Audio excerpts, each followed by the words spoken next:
for people to share, download, watch, do whatever they want with, cut and paste and put funny quotes in what we say.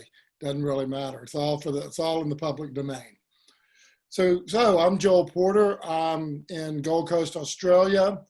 Of many things. I'm a psychologist. I'm married. I have a couple kids. I like rock and roll, and I love my motorcycle.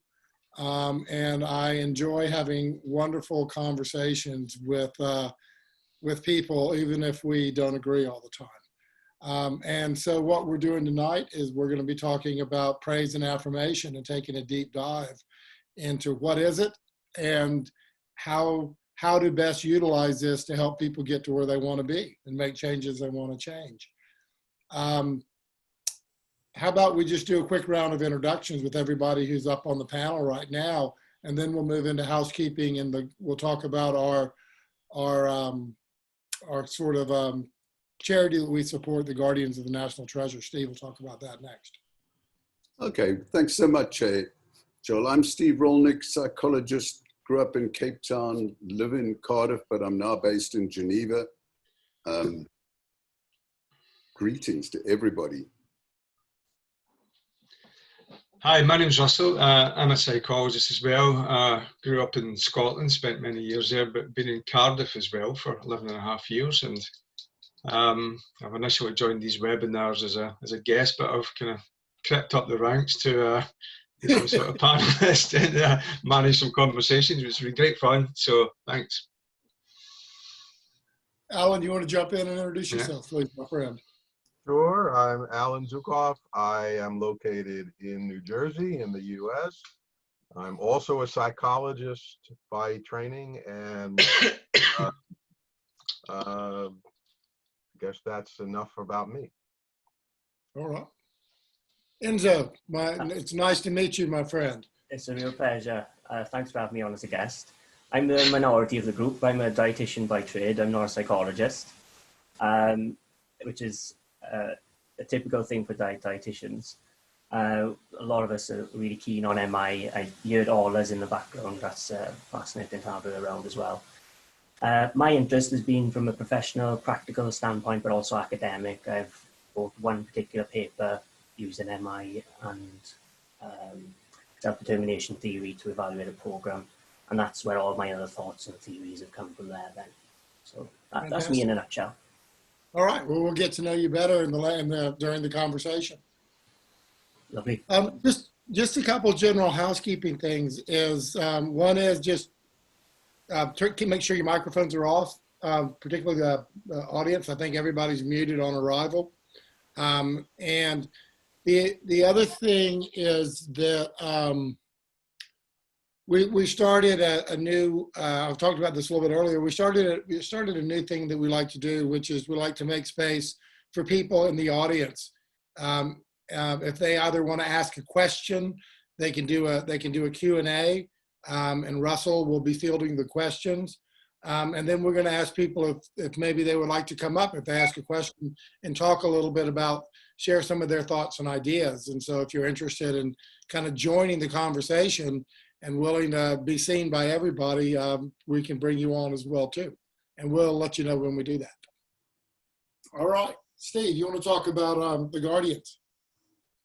Yeah, just to let you know that from the day we started these webinars, I think this is about the 6th or 7th, we've been supporting community action projects just as a gesture in this incredibly difficult time worldwide. And so to that end, you'll notice Joel will put a URL in, Joel or Russell will put a URL in the chat line.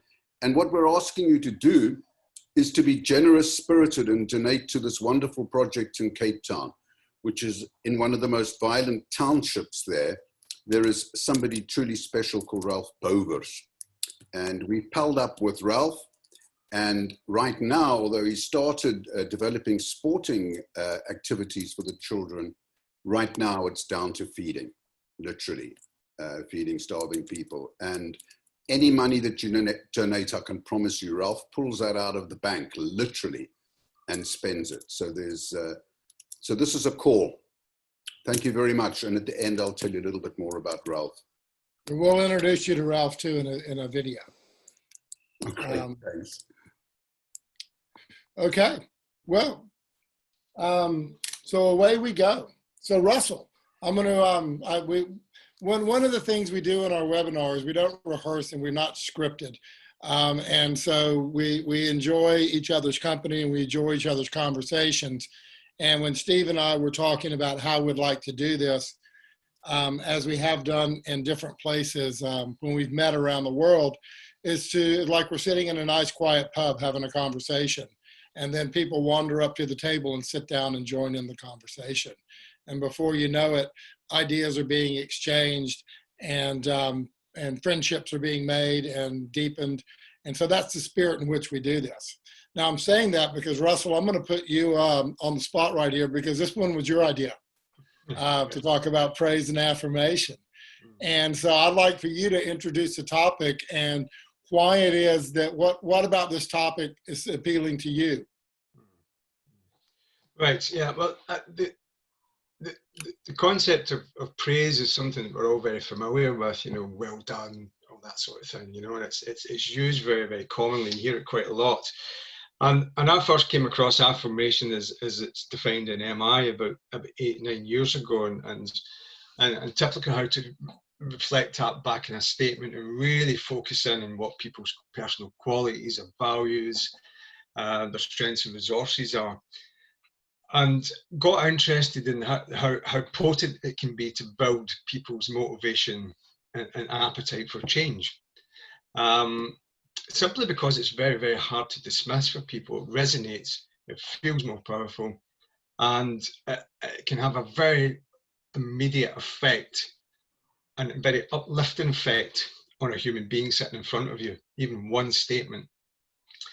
And yet, it's not widely known about or widely used, and more so what the difference is. And that's what I was hoping that we would unravel today in this conversation, so people are clear about what the difference is and what impact it can have, good or not so good.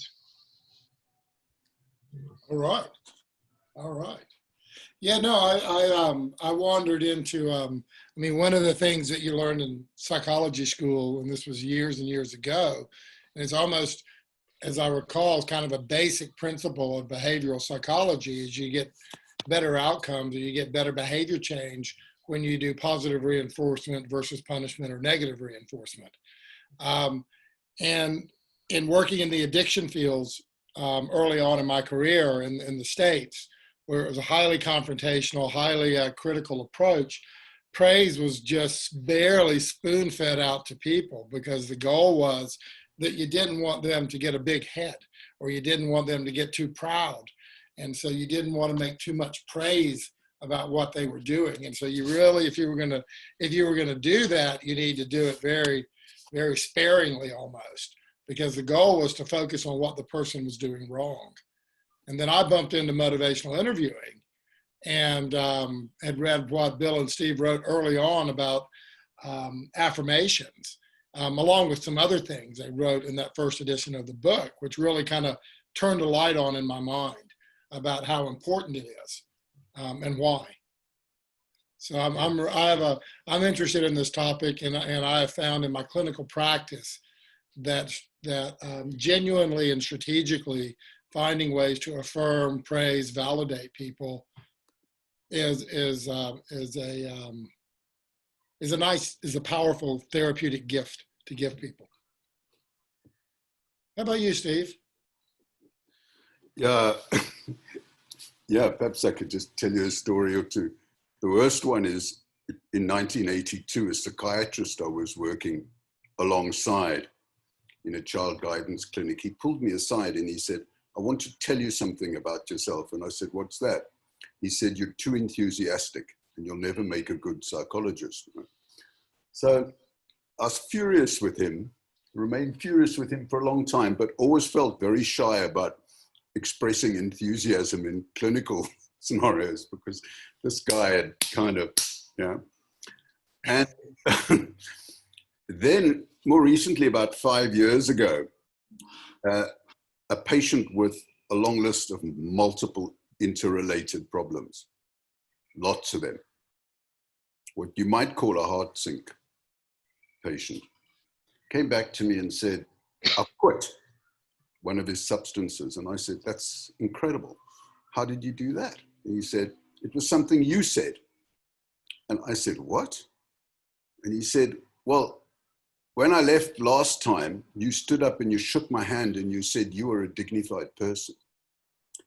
And I said, yeah. And he said, yeah, I walked out of here and I thought, yeah, I'm a dignified person and I'm not going to let any of these problems stop me quitting right now. And it then got me thinking about what that psychiatrist had said and about affirmation, because to be honest, until that moment, I'd been pretty wedded to reflective listening in motivational interviewing. And I hadn't thought much about this affirmation business. And then soon after that, Bill Miller was at our house and we were sitting outside and I said, listen, Bill, I told him the story I've just told you. I said, you don't think we've underplayed this? I feel I certainly have. And where did we come up with this idea? Where does the concept of affirmation come from? And he said, I don't know. In 1989, you came up with it and insisted we put it in the first edition of our book. And I said, no, you did. And then he said, no, you did. So he then proceeded to look in the internet and everywhere to see where this concept came from. And that's a sort of a historical issue, which, you know, Allan Zuckoff might or might not have a comment on. But I think what happened to me, Joel, was that that coincided with me going into education and then sport and writing a book on the relevance of MI in each of those two fields. Then I noticed that praise is used like confetti. And I got to wonder what the difference was. And I came across self-determination theory, the growth mindset stuff, and positive psychology. And I started reaching this conclusion that we were onto something that was potentially very powerful and useful in parenting, in schools, and in sport. So that's been a journey. And, you know, I've been getting to wonder, and it'll be fun to see what other people think, that what that psychiatrist said to me was that you encourage people too much, okay? But if that comes from a good place. And so I've started trying to imagine what the difference between cheerleading is, right at this extreme end of verbal behavior, through praise, gratitude, to affirmation. And I've got a sense about the difference now and the potential power of affirmation, as well as its limitations. And that's something we can turn to. But I'm sorry, Joel, you asked me a simple question, and I've been more or less obsessed with this for the past 3 or 4 months. I don't know if that's, yeah. Your sound's off, Joel. Yeah. This is kind of the point of having sort of a long form discussion, is that one of the things that I know, and certainly in my many conversations with Allan over the years, is sometimes a simple question or a simple thought, actually, when you start unpacking it, it takes a little while. There's a lot more to it, you know? So I'm gonna let Allan come in and join the conversation. And I know that within our network in motivational interviewing, but in other conversations, that Allan has some thoughts about using affirmations and praise. And I'm really interested in where you're at these days with affirmation and praise, Allan. Wow. So that's Take your time. There's no hurry. well, it's a little bit hard for me to know where to start, I suppose. And as you know, Joel, I'm sort of by temperament a systematic thinker, And so what I tend to want to do is start from first sort of foundations and then build from there. But then that becomes, or at least for some folks' taste, it begins to be a bit academic, if not pedantic. And I want to be careful not to fall into that in a way that sounds more like a lecture than a conversation, which is very easy for me to do. So I think, well, I mean, all right, so I'll just start talking and you cut me off when. There you go. You got Russell and Steve and I here to kind of work with you. This will be a new opportunity for you. Right, good. So I think for me, the first question is, the difference between praise and affirmation. How, we all think they're different, and we all believe that praise can become problematic, and that affirmation is, I think, more powerful and more likely to have the kinds of effects that we are hoping to have when we're working with people.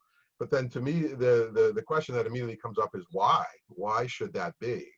And what do we mean by praise versus affirmation, and why are the effects different? And I guess I'll just say a couple of things to start. And again, cut me off or jump off, or, let me know. Is my way of thinking about this, and I have to say, and I know there are many members of Mint as well, and the Motivational Interviewing Network of Trainers who are listening to us, and also many folks who are coming from outside the world of MI who are listening as well.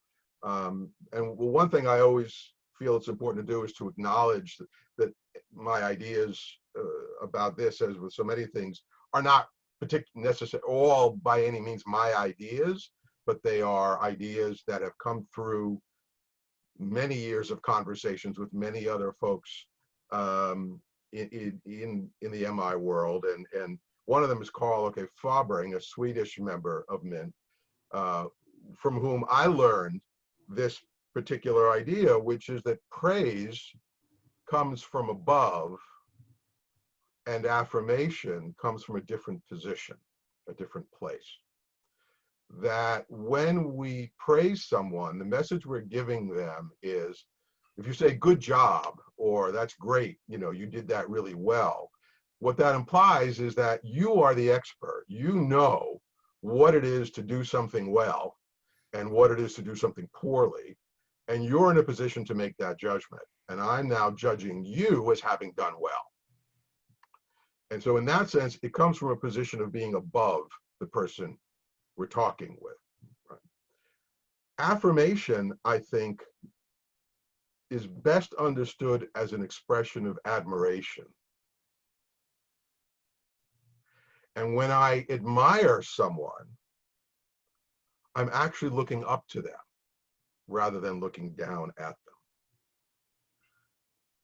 So when I affirm someone, I'm coming to them from a place of humility, not a place of authority and expertise. And I'm seeing something in that person that impacts me in a particular way, in a powerful way, that leaves me feeling a sense of admiration and appreciation. And I want to be clear, because in some past conversations, that word appreciation can have different meanings. I mean it in the appreciation in the sense that we say we appreciate a work of art, or we appreciate something that has beauty or value, not appreciation in the sense of gratitude.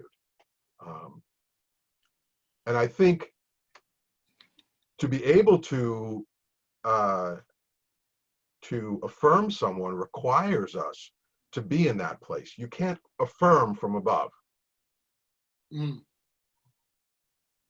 And so I think a lot of what we mean, or what makes affirmation powerful in the way it is, has to do with the position we are taking in the relationship with the person we are affirming or interacting with. Can you give some examples of what when you would use praise and what position you were in and where it would be most helpful versus affirmation. Because I don't hear you saying that praise isn't a good thing. It's almost like you need to be conscious of how you're doing this and the relationship you have with the person. Well, I think we need to talk about what context we're in what contexts we're relating to people. Yeah, absolutely. Right. So in the context of, if I'm doing counseling or therapy, if I'm doing motivational learning with someone, I do little or no praising at all. And why is that? One, because it sets me up in that position of being above the person, is how I understand it.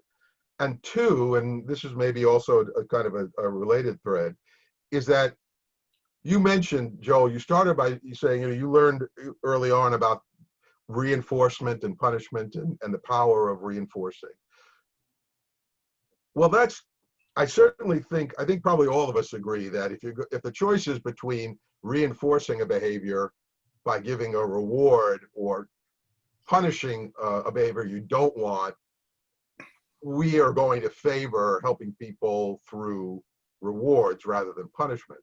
But the thing is that I actually want to reject both of those. Do it. Because rewards are a way of controlling people. And if you're working within a behaviorist framework, you believe that the only question is how you control people, right? Correct. People either are reinforced or they're punished, or their behavior is simply not reinforced, not responded to. And no matter what you do, you are controlling the person in some way. You're moving them in one direction or the other. But I think praise, or any form of reward, and praise is a social reward, right? Is what we understand from, and we can, I don't know, if another whole direction we can get into, which is, the sort of social psychology of, why do we even respond? Why does praise reward us? To me, is a very interesting question. Why are we experiencing it as rewarding? We can even get into the neurobiology of praise and reward. Well, right. The neurobiology, although as a psychologist, and I'm an inveterate psychologist, which means I believe much more in psychology than in brain science. I want to talk about the meaning of praise and the motives that cause us to respond to praise. But I'll leave that aside for now. The point is, when I'm praising people, I'm reinforcing their behavior, meaning I'm controlling them, and they often feel control. If I'm saying good job, the person's response is to want to get another one of those good jobs. Sometimes it's the opposite. It's to push back because they don't want to be controlled. Yeah. Because they don't want their behavior to be shaped by my praise or criticism, my judgment in either direction, my approval or disapproval. But when I'm affirming, I'm not doing either of those things. When I'm affirming, I am supporting the person's own autonomy, their own view of themselves, their value, their worth. Yeah, and it's like shining a light on something that's inside them, that's there, that can't be taken away. It's there, and you're just a privileged witness to what's there. I love that phrase, Steve, a privileged witness, because again, it conveys that same kind of humble relationship that we're taking to the person we're interacting with, to feel privileged to witness something of such value or strength or beauty, to admire that person, to see something in them that we look up to and admire, is to be in a very different position. And it has nothing to do with control, nothing to do with shaping behavior. Yeah, and it's also, if you think about it, Alan, affirming is also useful when someone has failed. So that takes it into a slightly different orbit to praise, because you wouldn't necessarily use praise when someone's failed. But when someone's failed, it is possible to at least acknowledge the effort, the courage, persistence. I'm thinking about some of the stuff that Alan was saying and reflecting on the conversations in general. And, you know, from an abstract context, we can see that affirmation, you know, really tunes into the core values of people. We kind of, like you said, we witness them in action and we call them out. And that's what lifts people up. And there might be times where we do essentially kind of praise, but we're almost kind of mixing praise with affirmation in a certain way. And I'm trying to kind of put this in the context from what I wrote recently in the blog, is that from my experiences, and you know that our patients are our best teachers, trying to stick on this kind of process of, right, I must affirm and avoid praise. So when I'm using affirmations, I want to make sure that I really tune into their qualities. I want to understand them. I want to know what their values are, and I want to really witness them and say them aloud. So I'd say things that are more, you know, descriptive. So things like talented, kind, curious, compassionate, those kind of things, rather than, you know, where you could say value, like a scoring type of thing, like perfect, excellent. That's more like the praise domain. Yeah. Fantastic, incredible, those sorts of things. Yeah. And what I used to do is I used to avoid doing that completely. I used to never say outstanding, fantastic, because I used to think that was the praise domain. And what I would risk then is, you know, this kind of reward dependency, praise dependency that I was keen to avoid.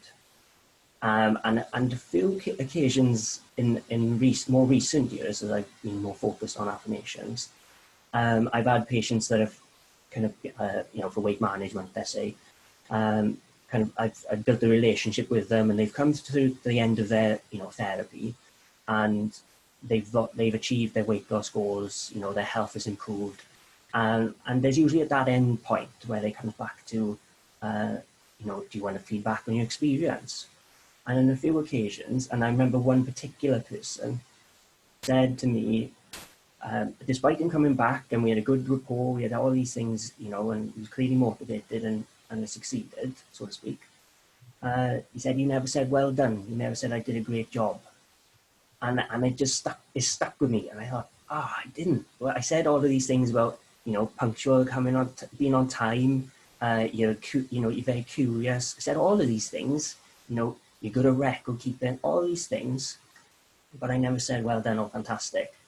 And that led me to think about how could I phrase affirmations in a different way? How could I, you know, get people to think that I'm not just trying to describe them and connect with them that way, but what I'm describing is that I see value in that as well. But, that makes sense. You see what I'm trying to get that with that. And that, so this kind of concept of almost combining the two came to my mind, and then that's what I ended up writing about recently. So it does make a lot of sense to me, and I wonder if I could now bring in another distinction that has sometimes been a controversial one among MI trainers and practitioners, which has to do with affirmations that begin with you and affirmations that begin with I. There has been one argument that has been made, and I heard that I heard the enactment of it in your description of the affirmations you offer to your patients, or client. I don't know, do you refer to patients? You know, you are very punctual, you're so curious, noticing things about them in that affirming way. What that leaves out, I think, there has been an argument that all our affirmations should be done that way, because affirmations should keep the light shining on the patient, the client, and not on us. But what I think that leaves out is exactly what you were just alluding to, which is that the people we are in relationship with want to know how we see them. We're not just a sort of anonymous, we're a person in the room. And when you are a person in the room with another person, that other person is going to wonder, what do you think of me? How do you see me? Mm. And where I don't want to fall into praise, I think you can convey that through well done, terrific job. I think that's one way to convey it. But I think another way to convey it and still be in the affirming style is to say, I am so impressed with the work you have done. I can see how hard you are trying, and that you are continuing to try despite the fact that it's not always going as well as you would like it to. And I admire that so much. That's not praise from my perspective. Yeah. It's affirmation, but it's acknowledging that it's making myself transparent.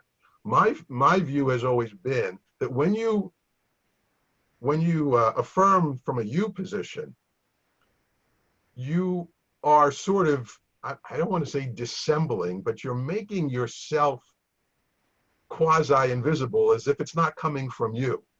Mm. And I think the I style of affirmation owns it, that it's me who is noticing, me who is seeing this in you. And I do think that's important to people. Yeah, it is. It's, you know, it adds, and I'll hand it over to you in a moment, Russell. There's an authenticity about that as well. And I think my observation of that client saying you are a dignified person, it had that element. I didn't use the word I. It had that element. And as much as we might want to retain this kind of relationship with people, I remember in Cape Town about 6 months ago, making these distinctions among a group of Zulu and Xhosa people, and particularly the folk in the room who were from a Zulu tradition were saying that praise as handed down in a judgment means something completely different to the praise that I was talking about.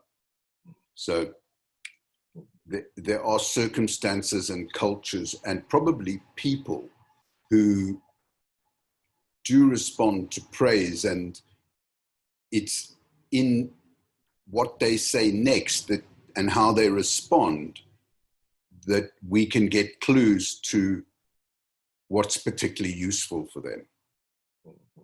Sorry, Russell. No, it's okay, Steve. Thanks for that. I was just picking up in one of the comments that had come in from Barbara Robertson, and it was tapping into what Alan was talking about using the word I. And you mentioned the word authenticity, but there's a concept of genuineness and how that moderates both praise and affirmation. And I'm wondering if I could start with you again, Alan, if you don't mind. If you give me some comments on how you think the concept of genuineness moderates both praise and affirmation, how it's received. Wow, I think that's a wonderful question, Russell. And I think one of the things I love about it is that it does bring us back squarely into the foundation, the ultimate foundation for me, which is the person-centered or client-centered framework, Rogers' framework for what it means to be a helping person, or what it means to help people change. And as I'm sure many of us, those listening know, genuineness is one of the three cornerstones, one of the three legs of the person-centered stool, along with what Rogers called unconditional positive regard, but I prefer that he also used the term prizing to mean the same thing, and that's the term I actually much prefer, and empathy, of course.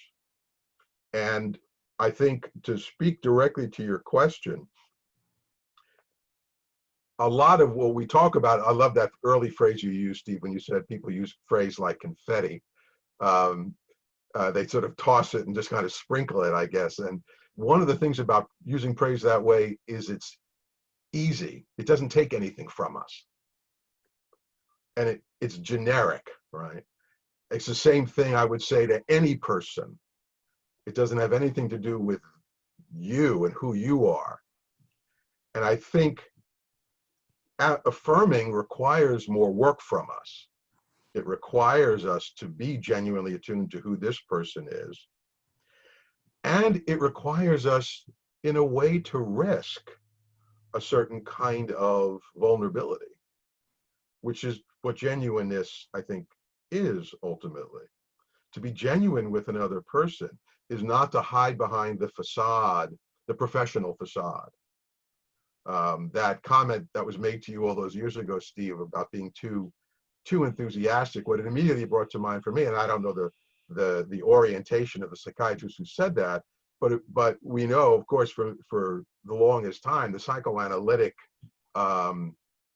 model that dominated all of therapy and treatment was about what in analytic terms is called abstinence. You're not supposed to be present.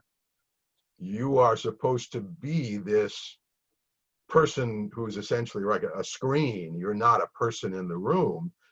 And to be genuine in that, in a sense, is a form of countertransference. It's your inability to maintain that neutrality. And I think what affirmation requires of us and what MI requires of us is the exact opposite, is that willingness to speak as ourselves, to speak in a way that comes from who we really are, so that when if I try to affirm, but I don't actually feel the admiration, if it's not really impacting me, we know how that comes across. It almost always feels hollow. It feels fake, insincere. And I think either affirming that way or praising that way can feel insincere and fake, precisely because it doesn't actually require me to be real. On the other hand, I think if I'm genuinely impressed with someone and I say, wow, that's fantastic what you just did, even though it's a form of praise, it has a very different impact. Absolutely. Because it's clearly something I am genuinely feeling and experiencing and sharing with that person. One of the things that, Russell, that you got me thinking around genuineness, and I was kind of listening to you, Allan, and I was letting this wander through my mind about praise and affirmation in context. And, as a parent, or if I was a teacher working with young children, or a coach working with the Pee Wee soccer team, where praise is going to be really important because the relationship is a little higher. But then affirmation is also really important, weaving it into that as well too.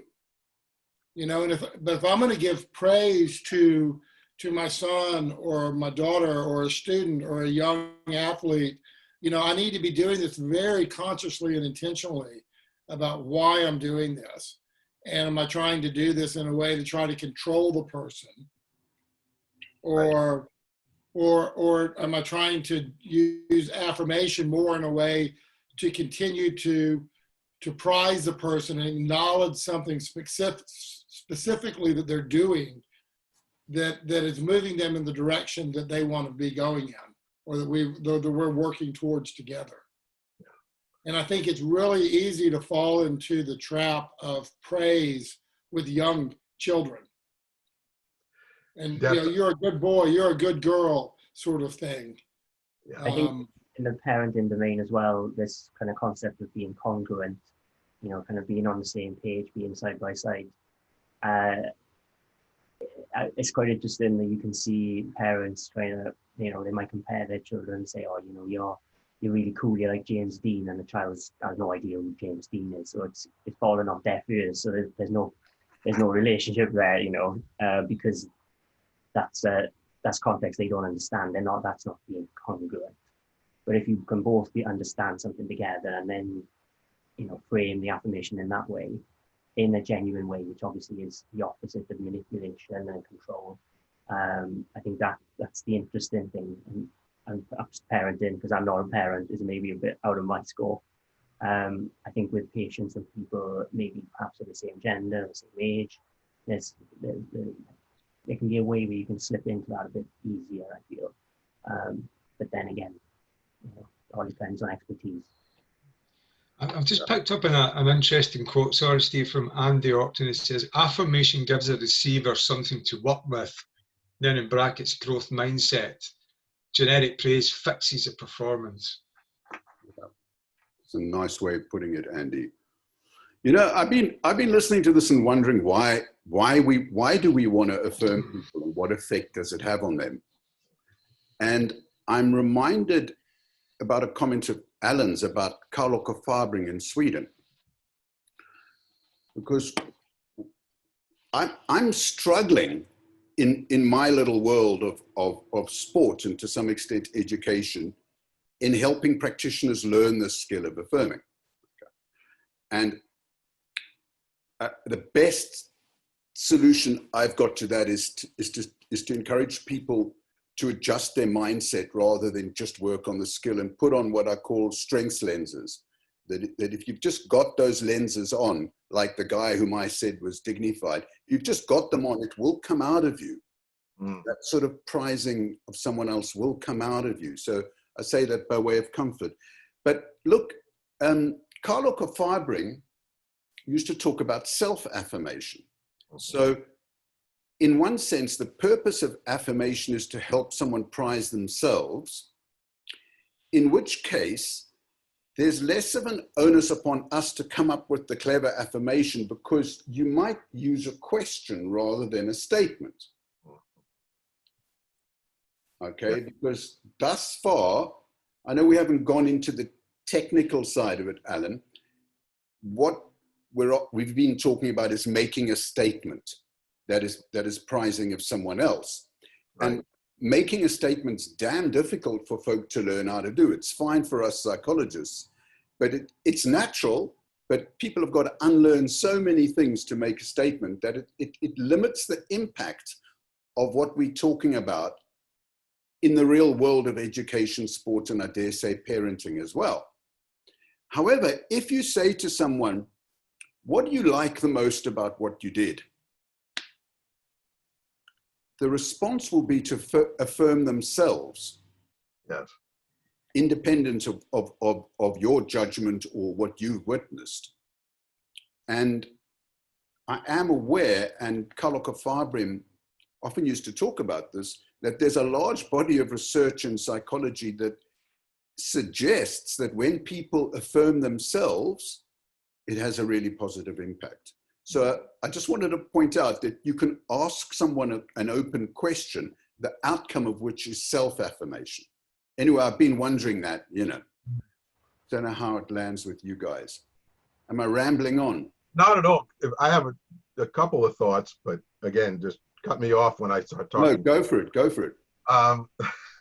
I do think in the context of sport, in the context of working with children, going back to Joel's point, praise or reward is also information. And I think this is a difference in the context of, say, coaching, and which is about helping people learn a skill or improve in a set of skills, and counseling, which may or may not be about that. That for a child, someone trying to learn a skill, they don't know when they're doing it better or doing it worse. They don't know when they're doing it right in the sense of doing it more skillfully. And so praise, or in the context of school, grades or other kinds of rewards, don't have to be experienced as controlling if they are used as information. Basically, as a way of letting the learner know, okay, yes, when you do that, that's moving in the direction of greater skill. You're going to have a more impact. So I many years ago studied voice, and I loved to sing, but was a really unskilled, technically really bad singer. And I wanted to learn to sing better, in the sense of learn better technique and be able to make a sound that people would actually enjoy hearing. And so when I worked with a vocal teacher, I typically had no idea when I was doing it right and when I was doing it wrong. He would be asking me to do different things with loosening my tongue and supporting with my diaphragm. And he had to show, and when I did it, and he said, yes, that's it. Great. It let me know, oh, okay, whatever I just did, I want to do more of. Right? And I didn't feel controlled at all by him, because I was looking to him to guide me in that way. And so I think in that way, praise in sport, praise in school can be used, if it's not done to control but to give information, I think can be quite powerful. I think on the side of self-affirmation, coming back to your point, Steve, there is an enormous body of evidence that shows that supports exactly what you were saying, that when people self-affirm, it has a whole cascade of effects. It helps them feel not only better about themselves and more confident, but also more open. Because, and this gets back to some of what I was alluding to earlier, thinking about motives. We have a powerful motive, a powerful need for what is sometimes called the self-enhancement motive. It's called need for self-esteem. There's different languages that get used for this, but fundamentally to see ourselves positively, right? To have a positive self-view. And when we feel we're not being seen positively, or we're not seeing ourselves positively, we tend to be inclined to try to defend ourselves against the criticism, against the negative feeling.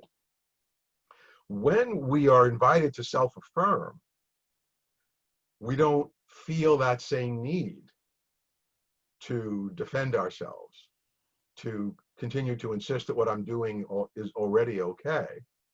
We actually become much more open to taking in other information, to considering alternatives. And that research, the research that that has shown that, is mostly been in the context of smoking cessation, where in the National Cancer Institute in the US, where if you give people information about the negative effects of smoking on their behavior, what they tend to do, as we know, is talk about why it's not so bad.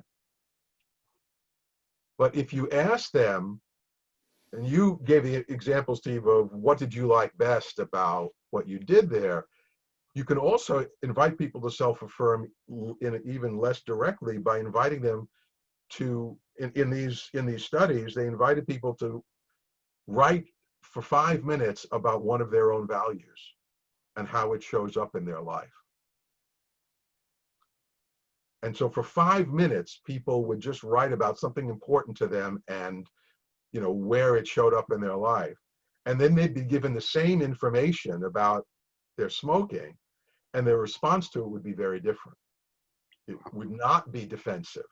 It would not be to minimize or to try to just, you know, to counter, because that negative information feels like if smoking is so bad and I'm doing it, there must be something wrong with me. I must be a fool. And of course, I don't want to feel like a fool, so I'm going to tell you why smoking is fine. But if I'm already feeling positive about myself, if I've just been affirming myself, I don't have the same need to defend.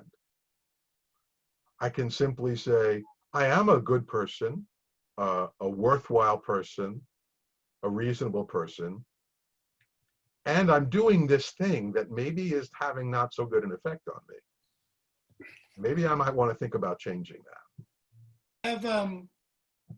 Have y'all ever had the experience of working with somebody who struggles to take in an affirmation, who deflects it, and I'm wondering what your thoughts are about, you're doing your best to be genuine, to use affirmations in a very personal way. You're not sprinkling them on like confetti, but still they tend to bounce off the person.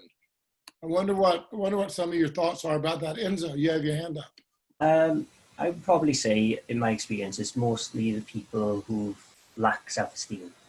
Like, I haven't really experienced people on the other end, high egos, that it just bounces off. So, in my field, I see a lot of people with depression, anxiety problems that are linked to a series of comorbidities. And if you're going in with the quality affirmations and you're saying things that are simple, like, you're punctual because they were on time and you just build in the rapport, those things seem to be fine. But it's then when trying to add some kind of concept and value that, I think what you did was excellent. There's this kind of closing down feel of, I'm not worthy of excellence. And that I've definitely seen numerous times in clinic, and it makes me particularly conscious of using those kind of statements as well.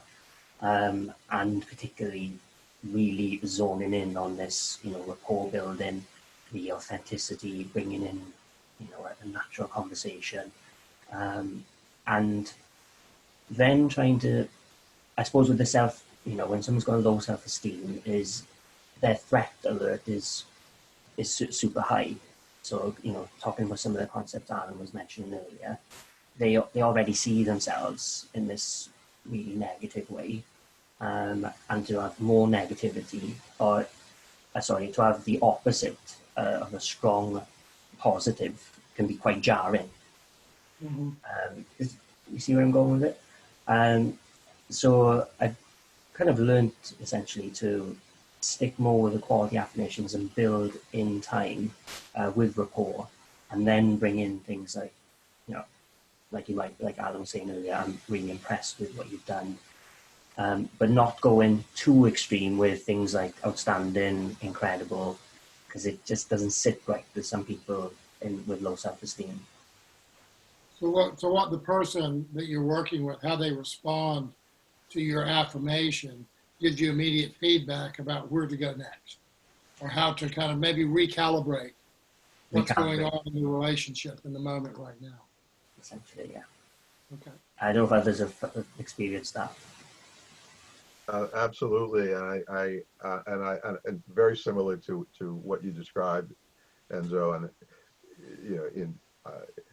I mentioned we have a powerful motive for self-enhancement, but it turns out we also have a powerful motive for what some social psychologists call self-verification, which basically means we know ourselves a certain way, we have a certain image of ourselves, and we have a need to feel as though that self-understanding is correct and accurate. And so we often look for verification of our existing view of ourselves. And if that existing view is negative, as you were saying, and if that existing view is, even if it's painful, although it is very painful to see oneself as worthless or incompetent or without value, people can be motivated to reconfirm that view of themselves, because at least I have that amount of control. I know who I am. I have an accurate view of who I am. And so an affirmation in that context can feel jarring, just as you described, because it's dissonant with my self-understanding. It conflicts with my self-understanding, and I may feel a need to push it away to reconfirm my self-understanding. I suppose that kind of brings us to the fine balance and the subtle skill of leading to that, and touching back on what Joel was saying about recalibrating. I like that, really like that, that way of terming it. Me too. Yeah, I think that captures it beautifully. And we're constantly recalibrating, right? I mean, when we're doing MI, probably the favorite thing I ever heard or learned from Bill and Steve and my MI training was that fundamentally, you know, we say we learn MI from our clients, right? We all start there, but the idea is even simpler, which is, you know, essentially, if you do something and the response is that the person either moves towards greater openness or towards change or towards self, then do more of that. Keep doing it. And if you do something and it has the opposite effect, stop doing that and do something different. Advice you can give.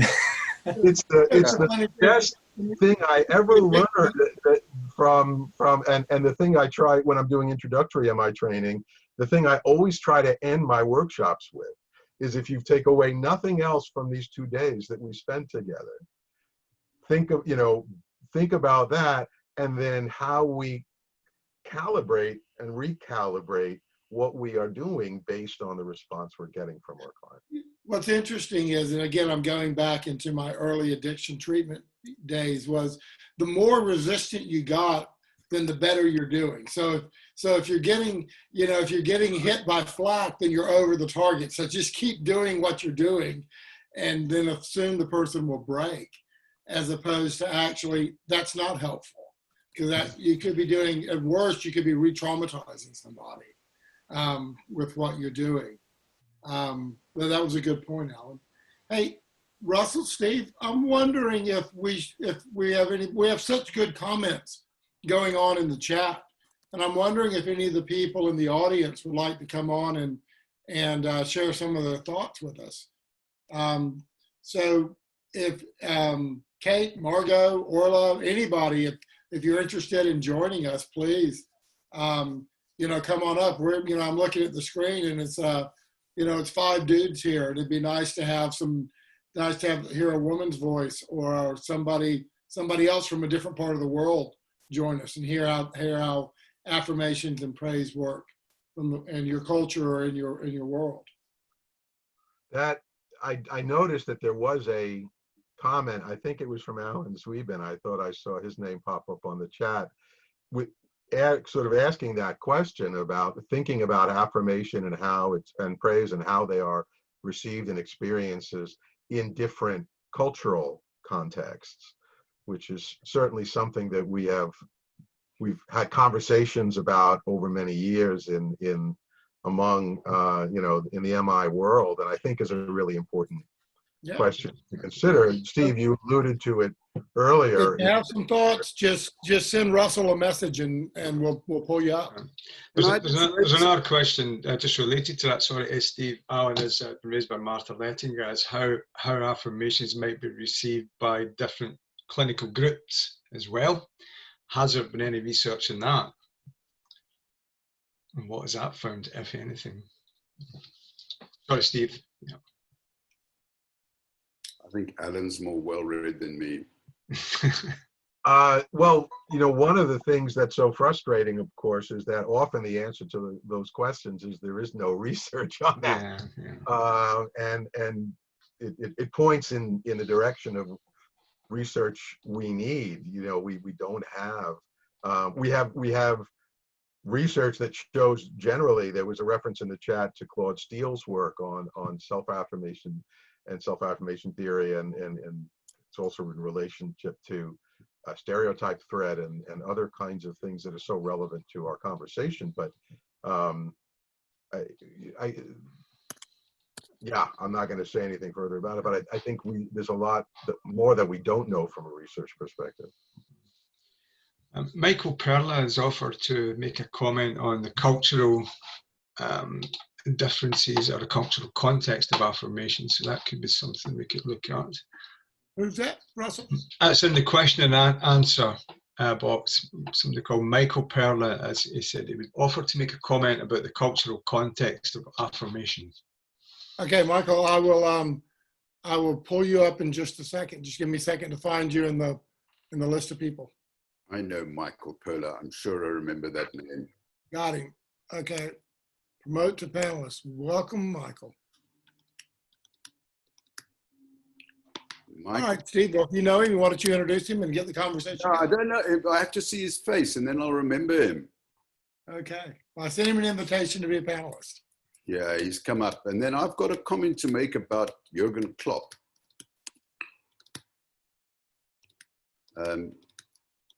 Because I'm getting a bit itchy here, I must say. I'm beginning to get worried. I'm glad you said that, Steve. I was thinking of a way where I could ask you to comment on that wonderful letter I sent that kid a few months back, Jurgen. Yeah. And it's one of the best examples of, I guess, everyday affirmation that I've come across. Yeah, and I'm getting a bit nervous here, Alan. I mean, it's a debate that you and I have had over the years. Can I maybe just describe it while we're waiting for Michael to come on? Okay, Michael, I've sent you a request to be a panelist. Just say, yep. Can I maybe have this little debate with Alan for a moment? Yes, go ahead, Steve. Absolutely. You know, there's this world of psychology and psychotherapy that has a huge amount to offer and has discovered these incredible jewels, no question. And Alan is the most wonderful exponent of that. And then there's the world of everyday life where I feel a lot of what we're talking about is happening naturally. And the finest, most prominent recent example I can think of is Jurgen Klopp, the Liverpool football manager. And it's just a puzzle for me because I see so many school teachers and sports coaches struggling with, you know, simple communication skills on the one hand, and then on the other, you have somebody like Jurgen Klopp who affirms naturally. Just anything this guy says, you can look at it through the lens of this webinar and think, how does the guy do it? And just this last weekend, he was interviewed by another famous footballer who said to him, what do you do when you deselect someone from the team and you tell them that they're not selected and they're incredibly disappointed? What do you do? And his answer was, I thought, very profound and very simple. He said, well, if it's the day of the game, I don't want to know about what they feel. This is for Monday, because right now I'm focusing on the team. Fair enough. And so the guy said to him, yeah, but okay, Monday comes, so what you going to say? And he said, well, I could easily say one truth, which is you're not good enough. But it's far better for me to say to him, in what way would you like to improve? And the answer to that question is going to be change talk. And so here we have an example of motivational interviewing being used quite naturally by somebody who happens to be gifted in looking for people's strengths and mining them. So it's just a puzzle for me. What's puzzling to you about that, Steve?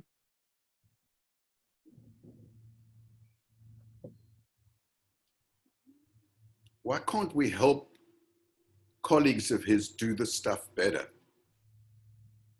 So why can't we take everything we know about MI and get it out there on the grounds that it's probably used naturally anyway? But maybe I'm not expressing myself well, Alan. Well, I think you are.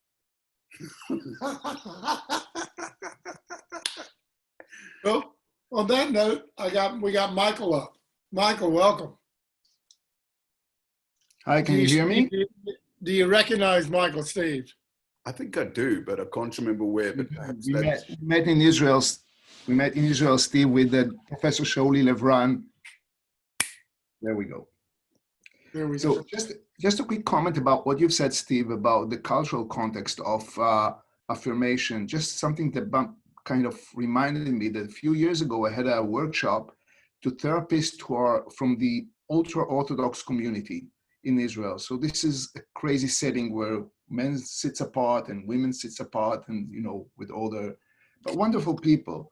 And so I was talking to the ladies there, and I was giving them an example of how not to cheerlead people. So the difference between cheerleading and an affirmation. They were saying, no.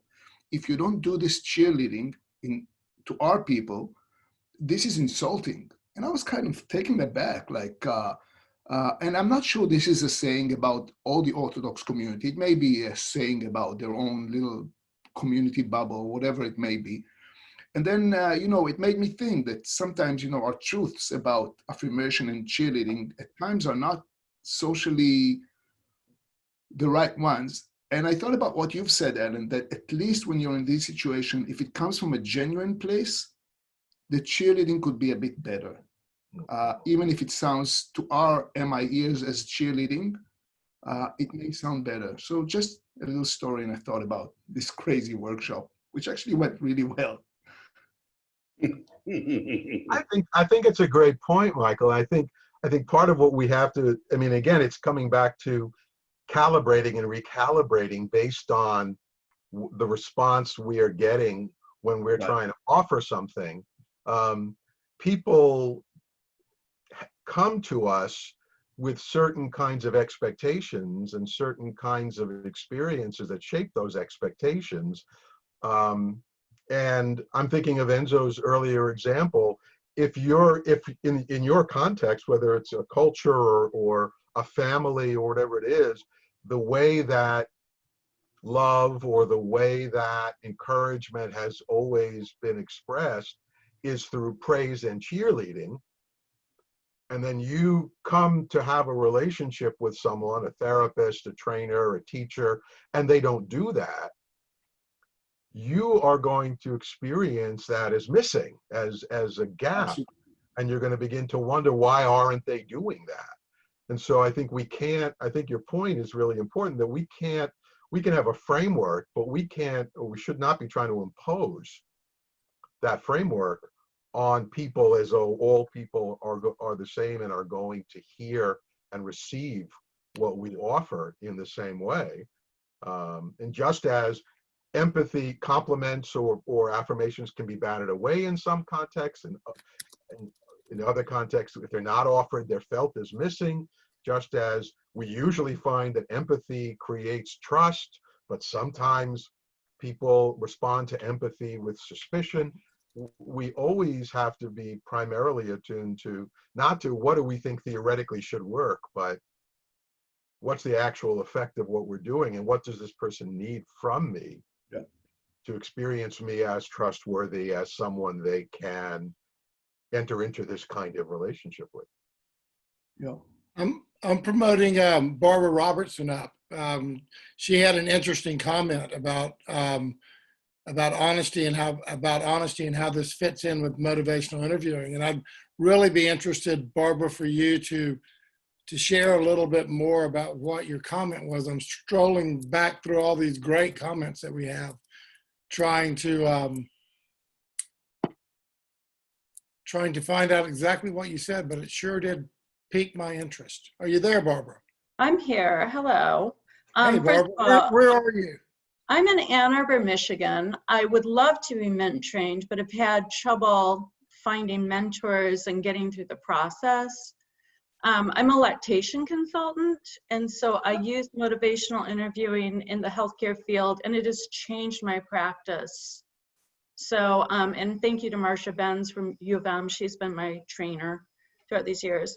But I said that I think that coaches, which often they can have an ego, MI requires us to be vulnerable and present in a way that many of us struggle with.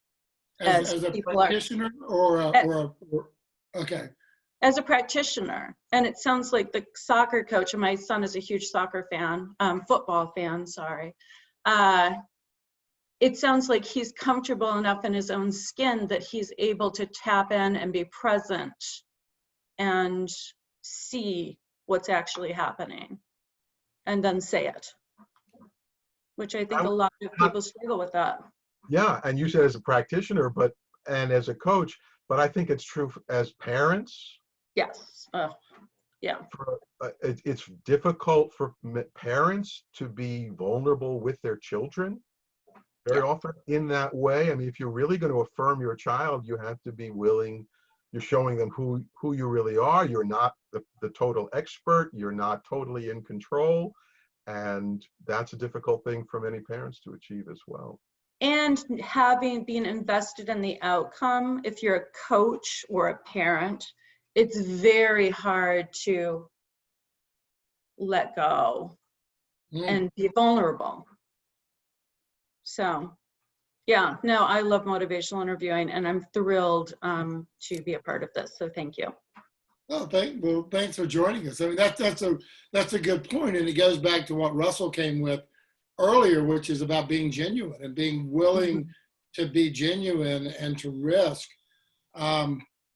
being yourself and not having to be the expert or not having to have all the answers. Absolutely. Thanks, Barbara. The most popular kind of works on that is from TED is Brené Brown's work on, that self-worth and authenticity. If you ever come across a TED Talk, that's particularly popular. But it touches perfectly on that, about being your authentic self and having that self-worth and essentially courage to be who you are in the world. It's interesting because as I was listening to you, Enzo, I was thinking back something I think Allan said earlier on, or maybe it was Steve, but it doesn't matter. But it's actually that you're giving somebody the gift of seeing them and acknowledging what you're seeing. And there's sometimes for us human beings, there's nothing more vulnerable than being seen by another person in our fullness. Warts and all, as we like to say, Yeah. The good stuff and the not so good stuff. And when you can affirm what you're seeing, then this goes into, Allan, something that you and I have talked about, which is holding somebody in mind as a thou and not a you.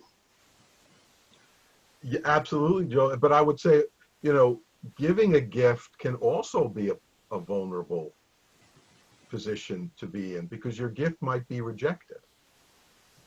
We tend to think of the gift giver as the one who has all the power, but that's not necessarily the case. In particular, I think in the therapy context, in the counseling context, when clients express gratitude or appreciation, or bring a gift to the therapist or the counselor. And in the old days, the tradition was, and again, the psychoanalytic view of this was, you should never accept such a gift because, again, it's compromising of your neutrality, blah, blah, blah. But what we know from research is that if I try to give you a gift and you reject it, that's going to leave me feeling humiliated and indebted in a way where I am beneath you. And so I think even as a parent or as a coach, or if we're willing to go to that vulnerable place to speak genuinely, we have to acknowledge that there's a risk to that as well. It's easy to give praise because praise doesn't put anything at stake. It doesn't, say, hey, great job. I don't feel like if somebody doesn't accept that they're going to be, that it's going to have any impact on me. But if I am affirming someone, if I'm genuinely moved by someone and I try to share that with them and they won't take it in, that won't feel too good to me. So again, I think there's a vulnerability in both directions when this is really done well. Absolutely. Kate, Kate Speck, we're going to bring you up by Steve's request and get you engaged in the conversation. So it'll be nice to see you, Kate. Yeah, it is interesting though, even in giving affirmations, receiving affirmations, this whole thing around vulnerability and authenticity, and to do it in a genuine way is really powerful. Hey, Kate. Hey, welcome. Thanks. Thanks. This is very powerful. And I don't know if you guys are following what's going on in the chat, but there's some wonderful things going on in the chat. And one of the things that came up in that discussion that we're having on that is something about not, when you're giving an affirmation, making sure that we're not too far from the understanding that the client has of themselves. So like, don't go too far. And I wonder what you think of that. I'm interested to see what you all think of that and how you would go about finessing that.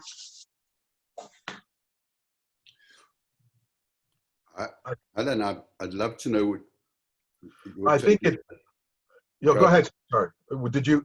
I was just This going is to what say, we brought you on for, Alan. This is why you're our special guest. So here's the comment. The comment is, in a sense, the affirmation needs to be not too far away from the client's experience and understanding of themselves. Empathic affirmation. I think that's beautifully said, and I couldn't agree more. And I think it also touches on what we were talking about earlier when we were talking about the rejection of an affirmation. Why do clients reject an affirmation? At times it's because they can't recognize themselves in it. Right. And so it doesn't feel affirming. It only feels affirming if when you shine that light, as Steve said, on something about that person, then the person themselves can also see it in themselves. They may not have seen it before. And I think this is the same thing as when we talk, this is an empathic, truly an empathic position, that when we're empathic and we're taking up the internal frame of reference of the other person, we're trying to move around in their world, we can sometimes see things that they themselves have not clearly seen about themselves or articulated to themselves. And if we express or articulate that, they can recognize it and as theirs. But if it's not something that they can recognize, and that's that line between empathy and interpretation, right? When we go outside the frame of reference of the person we're talking with, they're not going to feel affirmed. Right, and I've stumbled with that myself because I don't really want to come across as patronizing and giving that person a pat on the back when I'm really trying to affirm them and help them feel that they have, what they have to offer is recognizable to me. I recognize it, they may not, and it's just kind of, sometimes I stumble with that. I think this is also a place where when we think about the broader context of MI and we think about partnership, collaboration, is I may see something in someone or believe I see it in them, but I can also check and see whether it rings true for them, right? And does this feel, do you see this in yourself? And sometimes the response is, I hadn't thought about myself that way, but maybe there's some truth to it. And of course, that's the really lovely moment when the person sees something they couldn't see before. But sometimes it's, no, I don't really see myself that way. But then that just becomes an opportunity for, well, help me, understand better how you do see what you do see, if not that. So in a sense, what you're saying, Alan, is that it's somewhat of a negotiation and reaffirming the partnership. When I'm seeing something, the person really isn't sure that it's really there, but then we now negotiate or help them in terms of our partnership with them, see why we saw that. I think so. And again, it comes back to that same place of vulnerability and humility that I started by talking about, is that part of what it means to be humble in relation to the client we're working with is the realization that we're not going to get it right all the time, right? And we do that all the time, and that's perfectly okay, that we're not pretending to be the authority, the expert, the one who knows everything about the person. We're there tentatively trying to understand, to feel our way forward with them. And if we affirm but they don't recognize it, that's just, unless I'm feeling like, oh God, I'm never supposed to be wrong, I should always know, be the expert, I can accept, oh yeah, that was, help me. It's that request of the client to help me understand better. That question Steve wrote, what do you see in yourself? What do you like best about? What do you feel best about in what you did there? But also, you have an opportunity to, if it's genuine, if you really see it, if it's there, it's an opportunity to shine a light on something that somebody might not know they have. Barbara, this is exactly what I was going to say, and I was going to say it from a first-person experience of being in and out of therapy throughout my life. And I can think of times when a therapist has said to me or affirmed or acknowledged something in me that I wasn't seeing, how, Kate, as you were saying, it was difficult to accept, but when I let it settle in, I could take it in, and it was very important, because I can be really critical of myself, and I can be really down on myself from time to time. And then for somebody to kind of acknowledge that and then, say, and there's this though too, Joel, and it's like, oh, I didn't notice that. Where have you been? And it's that one of the things that other people can see things that we can't see in ourselves. The old Joe Hari's window. Right. Well, it speaks to the whole idea of the whole time that we are having our conversation about change with the individual, that we're not on solid ground necessarily. We're always negotiating. We're always trying to feel where the person is at so that we can continue to keep our partnership with them. And that's a tenuous contract. Yes, it is. I think it comes back as well to what Steve was saying, of the term, the strength-based lens. So, you put your glasses on and you essentially almost scan in the whole environment and beyond what people can see, because you can internalize your thoughts and feelings, but you don't see what the opposite person in front of you sees. So yeah, it's a wonderful way of trying to do the dance and get the feedback and adjust and just hit that. Enzo, I wonder where hope comes in here. Because if I think about the impact of affirmation, it's got this uplifting quality. And if I think about me saying to that guy, "You're a dignified person," it gave him hope. And I think about Chris Butler told me a story about how someone came into his physician's office smelling of alcohol and clearly very, very ill with alcohol addiction. And he said he did all the tests on her and did all the measurements, but didn't raise the subject of alcohol once. He just said to her, "Could you come back to me in a week's time?" And he said, "I'm going to see you through this." Okay. And she came back and she'd quit drinking and said it was something that he had said. And when he inquired, it was that. The hope, the support. Do you see what I mean? And it's not technically an affirmation, but it's something that conveys this very... They are worthy of help, or they are worthy of change. They can change. That's what that recognizes it.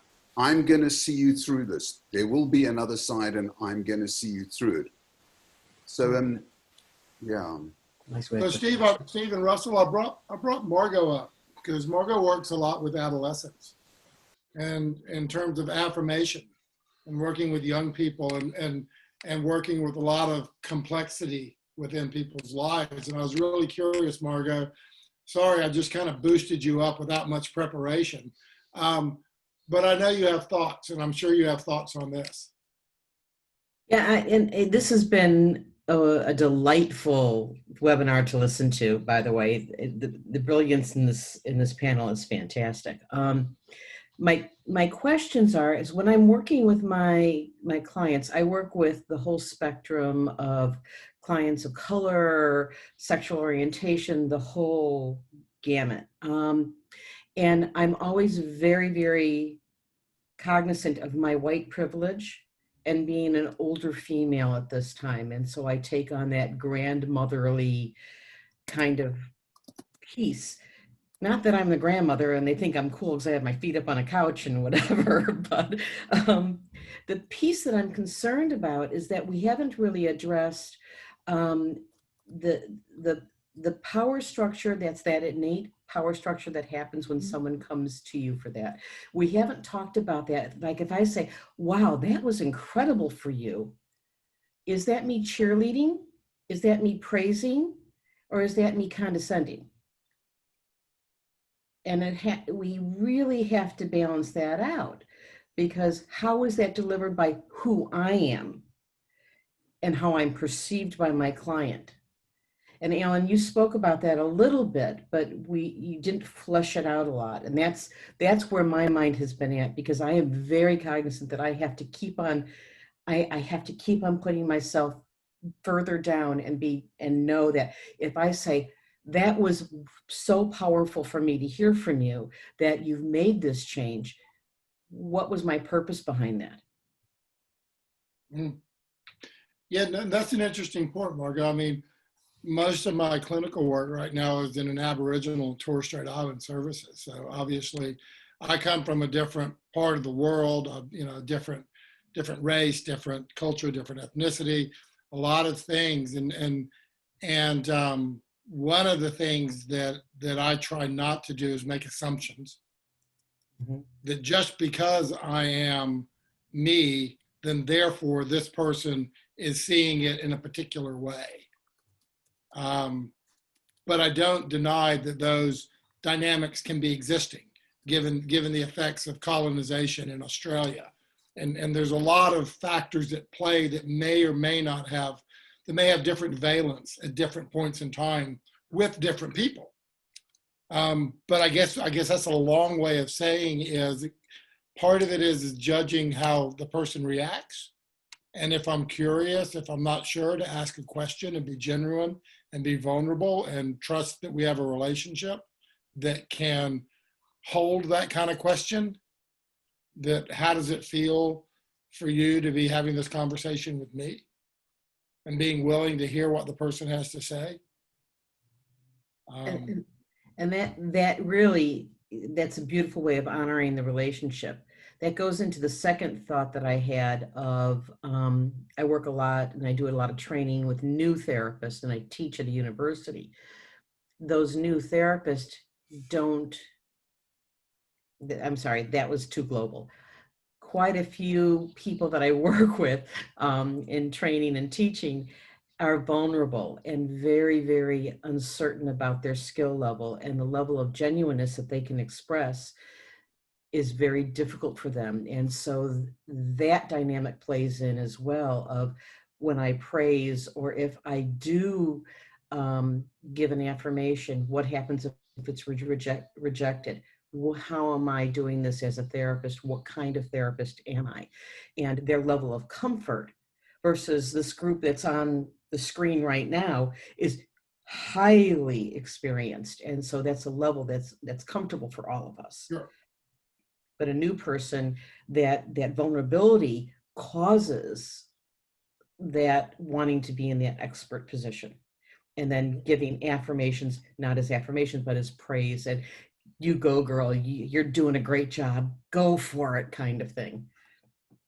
Yeah. And with that, I'm going to leave it with you guys. Well, I was going to say thank you, Margot, for that, because that's exactly what I was kind of getting at, is that being able to do that in a framework of, so that the person that we're to versus my opinion. You know, versus my opinion. This is maybe slightly to this indirect, but I'll try to come back quickly. One of the favorite things that I ever heard, also, I have lots of favorites, I guess. I've heard so many wonderful things from my MI and Mint colleagues over the years, was from Karen Ingersoll, another longtime member of Mint, about affirmation, was that she said, affirmations are like salt. A little bit enhances the flavor. Too much makes it unpalatable.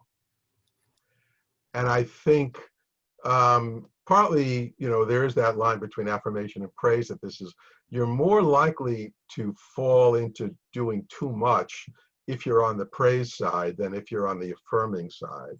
Because genuine affirmation, I think, doesn't come often. And I think this is part of the other issue. If I'm intentionally affirming, at some level, I'm off track. Yeah. As opposed to if something about the client moves me, impacts me, and spontaneously I find myself feeling something like admiration, that's when I want to put it into words and express it as affirmation, rather than using affirmation. Can I just touch on something there, Alan? I think that was so beautifully put, and to frame it into a clinical setting, because, and touching on what Margot was saying as well, that there's this pressure to be an expert, to get things right, to try and, you know, perfect the skill. And I think, you know, if you do and you reflect on exactly what you were just saying, is that you bear witness to a certain quality and you want to say it. There's, you know, if you're pressing your own agenda because you want to be an expert, you're going to force something. Whereas if you're in the room and you're genuine, you know, and you're congruent, you might take a second to think about what you've got to say. But when that comes, that's what's going to be the powerful thing at the end. So I suppose it's kind of relinquishing a bit of pressure off ourselves to be present in the moment is the point I'm trying to make. Yeah, and I want to acknowledge Margot's point that for most people, and this might also speak to Steve, your point about happening in the everyday world versus happening as a development of skill. I think for most people, Miles Davis famously said, it takes a long time to find your own voice, to find your own sound. It takes a long time to sound like yourself. That's actually the quote. And I think for beginning practitioners, what we're talking about, which sounds, at one level, it's simpler. Don't, you know, try to do anything. Just be with the person. Allow them to affect you. Express yourself when you're being affected. It takes a long time to be able to be yourself in that way for most practitioners. And I certainly remember my learning experience and I was a slow learner when it came to these kinds of things. It took me a semester and a half of doctoral level practicum before I gave my first decent reflective statement, to put my slow learning in context, which is something I always also say when I'm doing beginning training is, believe me, if I can learn to do this, you can learn to do this, because I was not a natural. But I think we have to acknowledge the support that young and new practitioners need over time to be able to develop this level, the level of comfort that we're talking about, being real with the person, with the client. And of course, some people do it naturally. I think some people have that gift. My wife, in contrast to me, was one of those people. My joke about my wife is that when she was born, she looked up and she said, "Ooh, mommy, that must really hurt." She's a natural empath. For her, this kind of empathic, affirming, you know, it's nothing she ever learned. It's something she always was. And that coach you were speaking of, Steve, may have been a similar kind of person. I don't know. For many of us, I think this is something that we have to learn and have to undo a great deal of what we thought would be helpful, what we thought would promote change and promote well-being in people. And that's a vulnerable place to be in, and we do need to acknowledge that. We've done So, just one final point. Enzo, hang on a sec. Sorry, hang on a sec. We're at a point right now while we've kind of hit the limit of time, but that doesn't mean we're going to stop. That means we have an obligation to the guardians of the National Trust while people are still here to share with them what it is we're about. So Steve, let's do a pause. Everybody hang out. Do a pause. We're gonna have a quick chat about the Guardians of National Trust. And Steve, I'd like for you to do that, and I'll get the video ready and get the URL up on the chat. Thank you, Joel. Thanks so much. I sometimes feel a bit sheepish doing this because I wonder whether people think this is a call for charity. And that's a particular lens. You could certainly look at what I'm saying through. I kind of don't actually believe that. I actually believe this is what has to be done. It's just work that has to be done. Things out there right now in that township are this curious mixture of complete desperation, hunger, and violence on the one hand, and shining lights like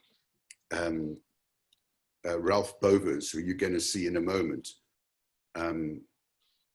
And Ralph has, not single-handedly, but he's gathered together a group of people in the local community. And I believe they're feeding something like 30,000 people a day. So guys, this is like serious work, and it's got to be done, or else people are going to really suffer. So this is a call to, you can see the URLs being put in the chat box. And I think what Joel's going to do is just show you a video. Show the original video that he sent us, Steve. Yeah, that's fine. Ralph used to be one of those kind of zany dancers. You'll see he's an incredible character. But he's a shining light. The lights in that township are bright when Ralph's around organizing people. And so anything you donate now, it's just got to be done. And so I implore you to give it a go. All you've got to do is hit that URL. Hi, good day from Cape Town. I'm Ralph Bowers, the founder of the Guardians of the National Treasure here in South Africa. I'd like to thank MI and Beyond for your generous donations. Without your help, the work we do here in the community would be impossible. With the funds we receive, we'll be buying 2 non-tac thermal tonometers. We'll be buying masks, sanitizer, gloves, so we can still support the community in terms of the safety, the social distancing will be looked at, informing people how to wash their hands. So thank you very much. And besides that, we will also then be feeding the kids and the families that need support from us. So I'd like to thank you very, very much. And Professor Rolnick, thank you so much for all your help. Right on, Ralph. He's a beautiful man. So guys, just use the URL in the chat line there and donate whatever you feel you can afford. Yes. And one of the things that we can guarantee is that Ralph goes straight to the ATM, takes the money out, and puts it right back into the community. It doesn't get lost in management and advertising fees. Thanks, guys. Thank you, Joel, for allowing that channel to open up to Ralph. Absolutely. Absolutely. All right. So now this is where we're finished, but we always have people. We have like 103 people still with us. This is more of a free-form conversation. If any of our panelists, if you need to leave, if you have things you need to do, we're grateful for your time and hanging out with us and talking with us. But we can continue this conversation, and we can move in lots of different directions until there's nobody left, and then we'll call it a night.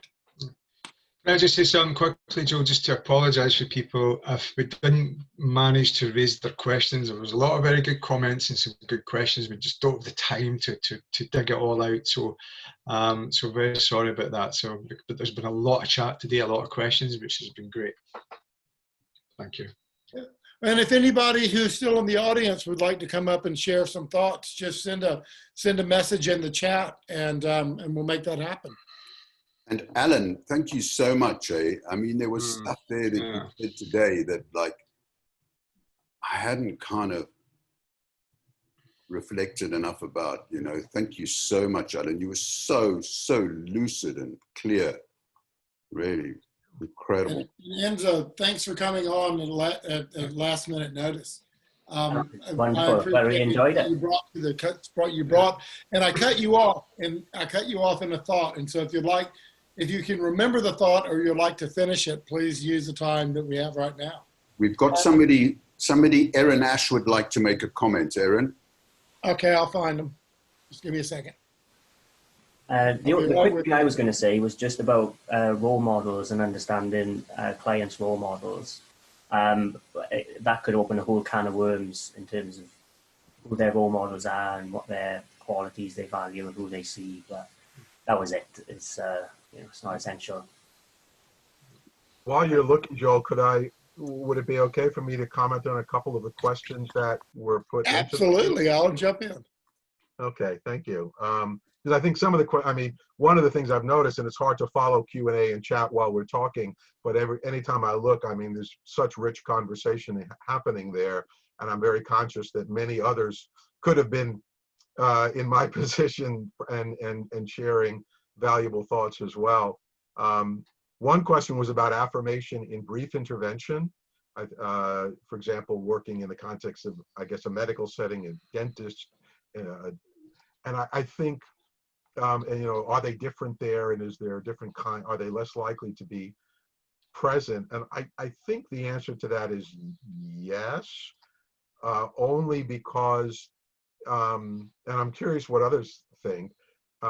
In such a brief conversation, if what we're saying is affirmation requires this sort of effort and time to tune into who the person is and to allow who they are to emerge and to see something in them that genuinely impacts us and then express that to them, I do think it's less likely that that will be able to happen in 5 minutes than it will be in a 30 or 40-minute conversation, much less in a relationship that develops over time.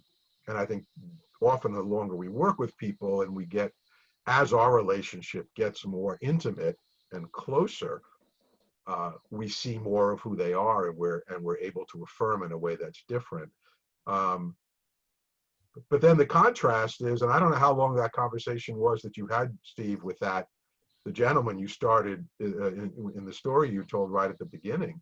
But to notice something about how dignified an individual is despite their struggles, maybe that's something that can happen in a moment.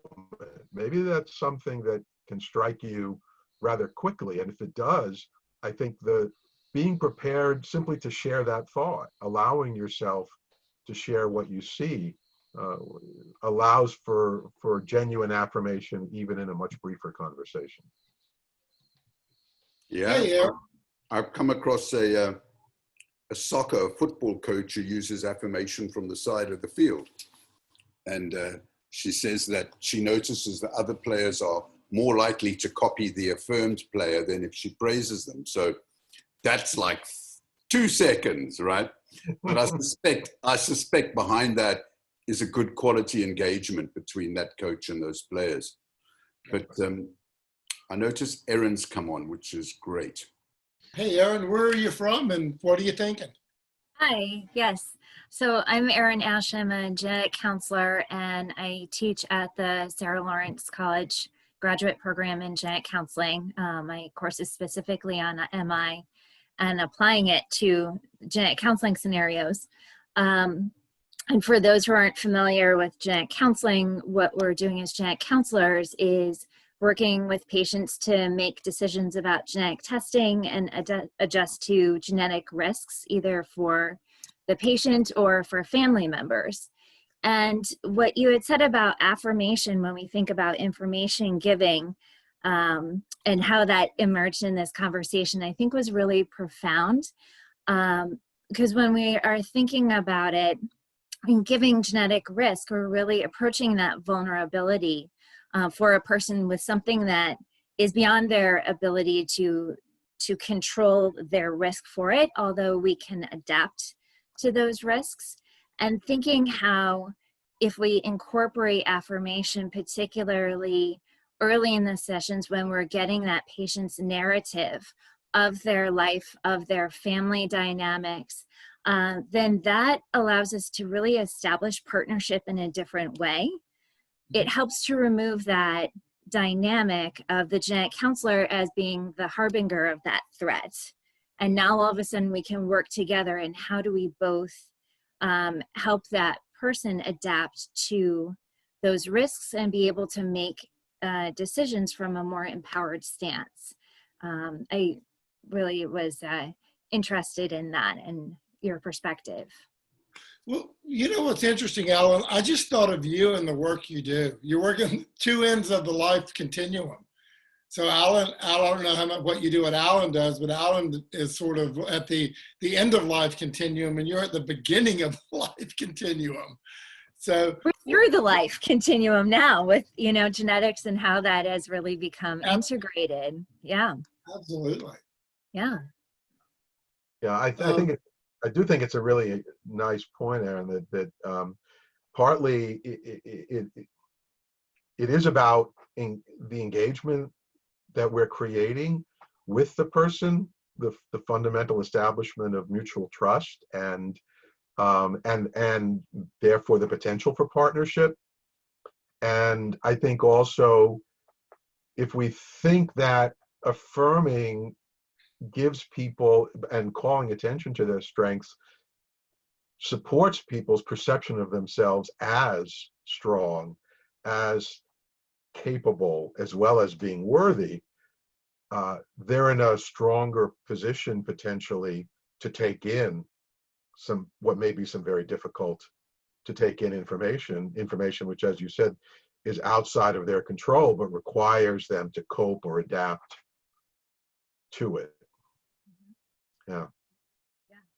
And that there's strengths that they're bringing to the table that are already there, and if we can recognize them, for example, the person that's the sort of a repository of information for the family, for example, being able to see themselves in that light means that they can look at the new information that's being presented in a more empowered way.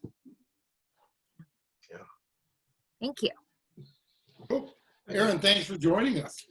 Yeah. I'm wondering. Thanks. The course you're teaching is exciting, and in the fact that you're focusing on motivational interviewing and genetic counseling, that's I'm always amazed at the new areas that motivational interviewing wanders into.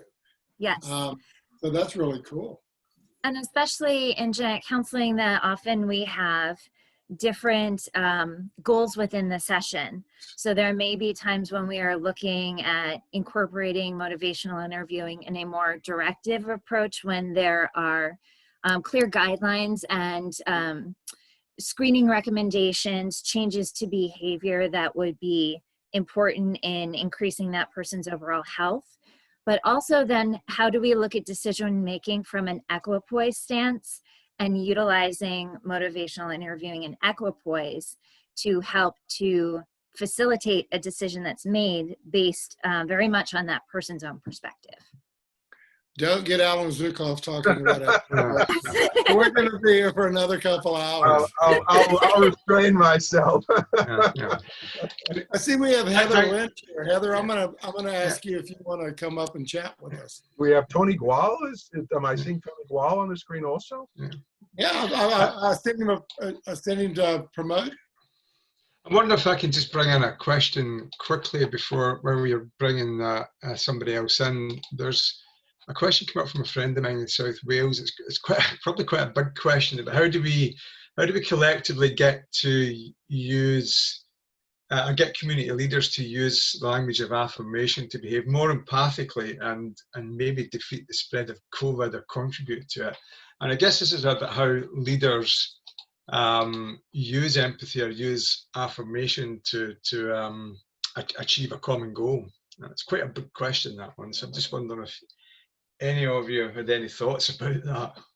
Well, I mean, what I hear here is that, like, the leaders, whether they're the premiers or the national parliament members, when they talk about COVID, they'll do a little bit of praise and they'll follow it with, but if you don't, you're going to get fined, and you're going to get this, and you're going to get that, and I think all that does is kind of alienate people, because the majority of people are being conscientious and they're trying to do the right thing and they're trying to do that. But then as soon as you get told, but if you don't, and then you start swinging the stick around, I think there's a certain percentage of the population that all that does is ramp them up, and they have protests like they did at the Melbourne markets about, the lockdown, and they're not 5G, conspiracy theorists. They're people that are like, okay, enough's enough, So I think more if you can kind of affirm the efforts that people are making, give them meaning and reason as to why they're making it and what the outcome could likely be, that would be great. And the other thing is to tag that the sacrifices and the things that we are doing may not directly affect us, but it could have a knock-on effect to older people or vulnerable people. And I think somehow if you can connect how my behavior in this moment might have something to do with somebody else's life, and I can get some affirmation about doing the right thing, that might enhance people to keep doing, moving in a positive direction and doing things. Sorry, I cut you short there. No, go ahead, I'm done. You just made me think of, these are the types of leaders that are in the public domain and they're speaking to crowds, so their kind of communication styles, you've already described. Some will do a little bit of praise and some will then do a threat, or the if you don't do this type of language. And I suppose when you're talking in the public domain is what you want to get. You want to get a public action.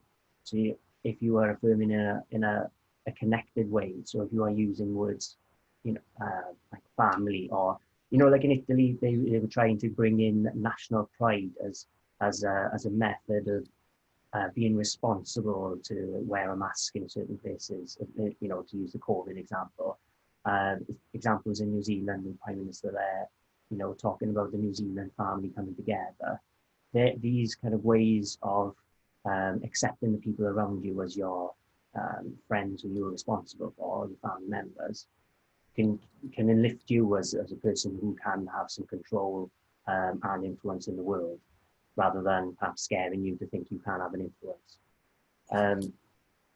Those are my thoughts on those back in the public domain. Alan, have you had any thoughts on this bigger question about community leaders and in the current context and their use of language?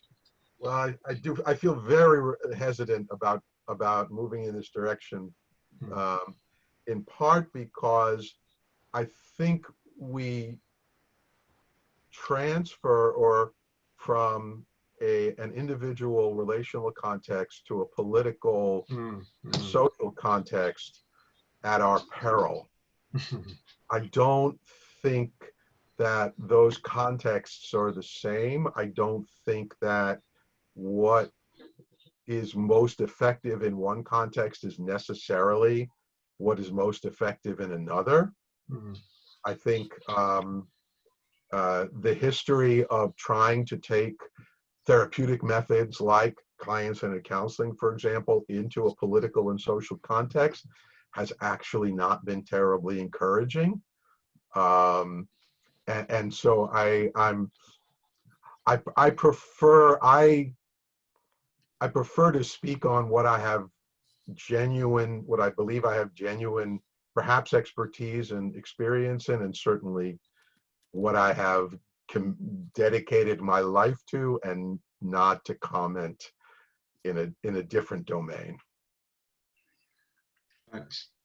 That was very into a political discussion somewhere else, you'll hear a very different set of things from me. But I think what you're saying is true. I mean, everything has its limitations, and motivational interviewing is not immune to that. I mean, motivational interviewing isn't the cure for climate change. It's not the cure for COVID. It's not. And so when we get too aspirational with things that seem to work in one context, and we want to import them or export them into another one, as Rogers did find, that it just say that Chris Wagner and Karen Ingersoll have transferred the concept of motivational interviewing into groups. Sure. And that was the kind of feelings that was coming to my mind, about the comments I made just now, and how affirmations can be delivered within a group context. And so that's still a therapeutic setting. That's the key difference that Alan is bringing out. Small group, right? And they usually are, 12 maximum usually. You don't do group therapy with 150 people, right? Much less 150,000. There's a really good reason for that. Yeah. Hey guys, I just want to cut in right quick. Russell's going to check out in about 5 minutes, but I did want to get your closing thoughts, Russell, given that you kick-started this whole conversation. You're muted, too. Sorry, I kick-started the topic.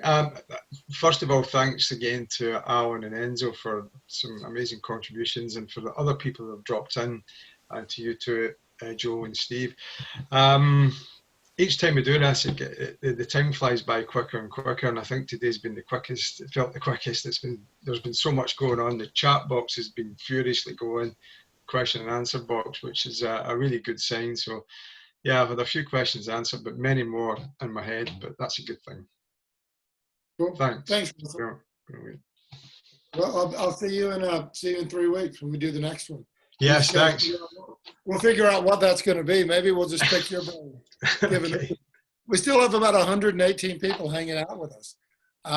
So I feel a little bit of an obligation to keep a conversation going if people want to. I would just say, Russell, I'm in South Wales as well, so we should go for a pint if that's... we should do, okay. Enzo. Yeah, that'd be good. Great. It was nice to meet you, and I loved your blog, so we'll catch up at some point. Oh. Thanks. Cheers. Very kind of you Cheers. to say. Thank you. Thanks, bye. Cheers. Hey, Mats, I saw you just put a comment up. Would you like to come on and chat with us, Mats? Did somebody bring up Heather Lynch before? I see Heather's sort of quasi there, but Yeah, I sent her an invitation. Heather, if you're there, just accept the invitation, and we'd love to hear what you have to say. yeah, it's nice to see and hear from all these folks. Some new to me and some. Oh yeah. Where's Mats? Where's Matt? There she is. Oh, Heather. Good morning. Good morning. Good morning. Hey, Heather. Nice to see you. Well, it's good morning where I am. It was 6 a.m. when we started Oh, this. it's morning here. It's 12:59 a.m. So it's technically morning. This is the only night I stay up late for. So what's on your mind, Heather? What are you thinking about this topic? Oh, goodness. Well, I was just responding to one of the comments that I saw, this idea that folks who often aren't seen, that experience that people can have when they feel perhaps as if the first time that someone has seen them, has witnessed them, and notices something about them, there's like this moment where they also see us, and there's a mutual experience. And feeling that as the helper can be incredibly impactful and empowering, and continue our own motivation towards helping. That's been my personal experience. I mean, it sounds like a moment of attunement that you're talking about, that both people are attuned with each other in that moment. And that can be, to me, my experience is that's deeply engaging. On both sides. Yeah, Yes, it's that, absolutely. because I truly believe that motivation is interrelational. Oh, wow. Do you care to share a little bit more about that? Well, within the relationship, that's the magic that happens. Mm-hmm. Whatever role we are as the helper and as the person experiencing the help, we're also helping each other. So I practice as a vocational rehabilitation counselor. So I work with people who experience a wide variety of medical, psychological, other conditions, and experience life in different ways. Some communicate differently. And having the opportunity together to feel a relationship that's healing can keep us as helpers also moving forward, especially now, given all that's happening in the world. Your comments make me think of self-determination, the basic needs theory, and leaning into, as a practitioner, certainly you're going towards the mastery of a skill. This desire for always this relational context, and when you connect with somebody as a therapist, then it is a deep connection. When you're being genuine, your agenda is essentially their agenda, hopefully, in terms of a health context. And you're not being forced, so you're both autonomously seeking each other out, really. It's your job to help, and the person is seeking help. So I can see how, from the self-determination theory, basic needs theory aspect, that this relationship is really ticking all the boxes when it's going well. When it isn't, then it almost, crosses all off the boxes in opposite ways. But very insightful. It's fascinating I don't think about it from that concept enough, really, from the therapist's perspective. Thank you. The thought that you triggered for me, Heather, right at the beginning, and talking about people feeling seen who may not have felt seen very much in their lives, and certainly not, and seen in a way that's not reducing them to a category but to seen in who they genuinely are, does bring back for me some of the questions that rose earlier in the chat, and thinking about cultural contexts and working across cultural contexts. And when we as a practitioner are a member often of a majority group of the dominant cultural group, and working with people who are often in more marginalized or having been disadvantaged groups. And I think I don't feel as though I'm the right person to comment on this in any great lengthy way. I think we need more variety among us to be able to have that conversation, but more diversity among us. But I do believe what you said about when we seeing in the other person, and then experiencing ourselves as being seen as practitioners, is a very powerful way potentially to cross, or to bridge at least, that gap, those differences, and in part to bring ourselves out of that one-up position. We are, as was commented on earlier, we're always inherently in a one-up position when people are coming to see us. We're the help, even if there isn't a cultural difference. We're the helper. We're the one who's giving the help, and they're coming for help, and they're at a disadvantage. And so that's why, for me, the idea of coming from below and of humility are always so important in thinking about what it means to affirm.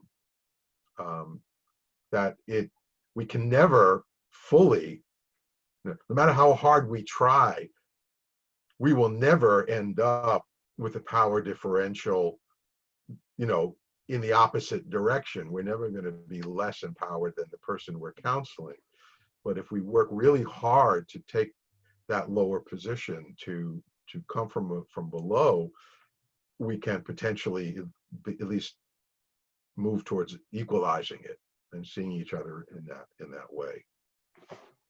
So Allan Zuckoff had an interesting point and a question. So what Allan says is, my experience has been that the question of timing depends on the MI process within which one is working. Parentheses, the content of the affirmation is also best matched to process, close parentheses. What's your thinking on that?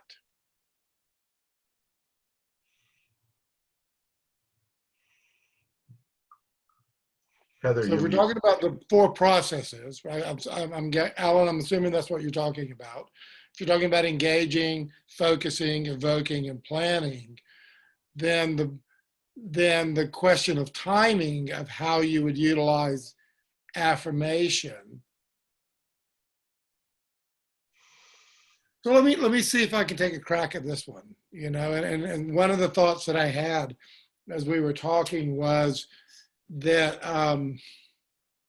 particularly with the I and the you and all of that, it does depend on 2 things for me. One is the relationship and engaging with, getting a good engagement is going to vary from person to person. And so if engagement is strong and I get the sense, that sort of intuitive sense that the person and I are engaged, I might be more personal with my affirmations. during an engagement process. If engagement is a bit of a struggle, then me coming in saying something like, I think you know, or fill in the blank, might feel a little bit patronizing. Because how could you say that about me? You don't know me. So one of the things I've refrained from saying to people, you know, you're a good father. Well, I don't know if the person's a good father or not, right? So I think I think, Allan, if I understand your question, is that yes, it depends on where you're at in the process of motivational interviewing as to what you might be affirming. Because you might start with a more broad affirmation until you come up with a focus of what you're talking about. And then once you get into evoking, you might be affirming more change-oriented language than sustained. Does that make any sense? And then maybe affirming somebody who's making a commitment to change and moving towards a plan, then I would be directly affirming that a little bit more, than more globally. And you have this opportunity at the beginning to welcome a person, sort of that baseline of affirmation, and appreciate a person's efforts in relation to getting to you and or whatever they had to do to take the first step. So I feel like, yes, there's different parts, or there can be a deepening to the affirmation as the relationship builds, and yet those strengths lenses can always be there for the opportunity to welcome a person and to appreciate anything they had to do to take whatever steps to get to you, which for some people can be a lot. And that initial noticing can set the stage for everything else in the relationship. Yeah, I think it's a great point, Heather. I think, and I find myself, as I listen to this conversation, I suppose, I don't know, feeling an itch or worrying a little bit because of that. As we begin talking about strategic use of affirmation, the tension between using it strategically and the genuineness of the expression of being moved, I think this is something that I want to pay attention to, that I don't want to lose sight of. If I reflect on my own practice and I ask myself, well, when, you know, are there times when I affirm more or less? You know, I think what you said about the deepening of affirmation is really important, Heather, because I think we can be genuine in appreciating someone, knowing that it was a great effort for them even to bring themselves to us. It's not necessarily as specific to that person. It's any struggling person who comes to see us. We can affirm, we can genuinely appreciate it. That's quite different from the affirmation that I may offer as I come to know who this person is, and I see something special and specific in them that I'm particularly moved by or impacted by. But I also have to acknowledge that the other time I think I'm most likely to affirm is when I hear someone I'm talking with being self-critical or expressing self-blame. And I think I can't affirm genuinely in that moment unless I've genuinely been paying attention to what do I appreciate in this person right from the beginning of the conversation. But if I have been, and of course that's what I'm hoping to do right from the start of the conversation, I can often find a way of, and it's a kind of a reframing is the effect that it has, to offer an alternate perspective to the perspective the person is offering on themselves. Yeah, yeah. could it also be this way? Yeah. Well, one of the things, Alan, that I want to be clear about is I don't think of motivational interviewing or working with people strategically, but more intentionally. Yeah. To me, that's a big difference. Strategic means almost like I'm trying to win.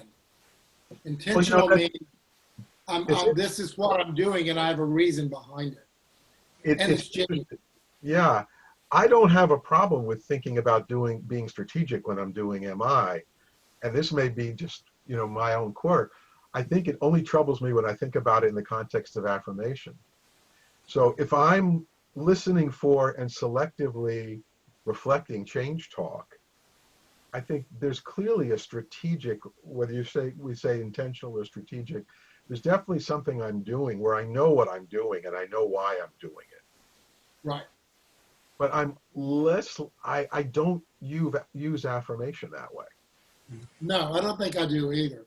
And I would have to go back and listen. Something I haven't even thought of before until we started having this conversation. I'm probably in a position now where I probably should start recording some sessions and listening. I think the challenge is trying to communicate what you feel works well when you're feeling that connection with somebody in the moment in clinic, and then trying to transfer that into a training session, because you're living in the moment. You can't replicate the exact moment.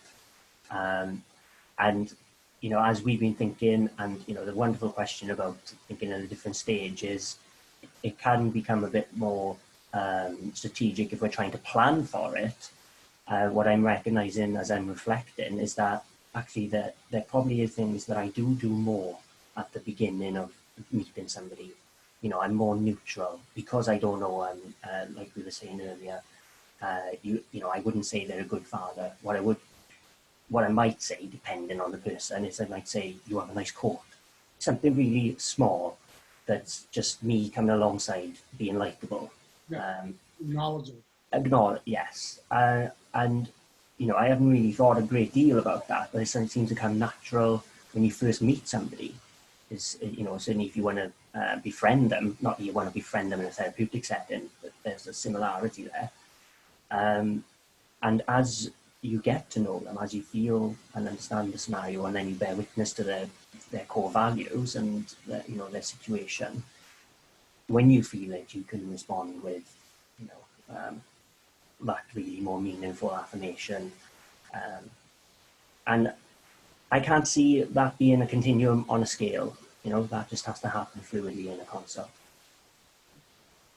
So part of that, I feel like, is how we set the stage for ourselves. Are we oriented towards listening and bringing those things forward? They will naturally come. And I think that's part of my orientation towards coming with an affirmative stance towards the beginning, is that when I notice the person may benefit from, or it's like the right time for something, that's perhaps what it is that could be most helpful for them, then it's right there for me because I'm already in that flow. Okay. That's, I guess, my sense of how I come to the idea of when an affirmation fits where. Okay, well, you know what? I'm going to call closing time. It's 1:15, 1:16 in the morning here. Steve dropped off and Alan's had to go. Not Alan, Russell's had to go. Heather, thank you so much for joining us spontaneously. And Aaron and everybody else. Alan, if you have any closing comments to take us home, that'd be great. Everybody, thanks for hanging out with us. Still 72 people hanging out. The podcast, this is kind of like a Grateful Dead show. We've gone longer than we ever have before. Alan, you were our guest. If you have anything you'd like to round it off with, and then we'll say good night or good day.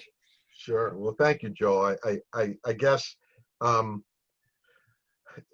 what I want to come back to is one of my favorite papers, as it is, I know many of ours, is the paper Bill published early on about about MI as a form of love and agape.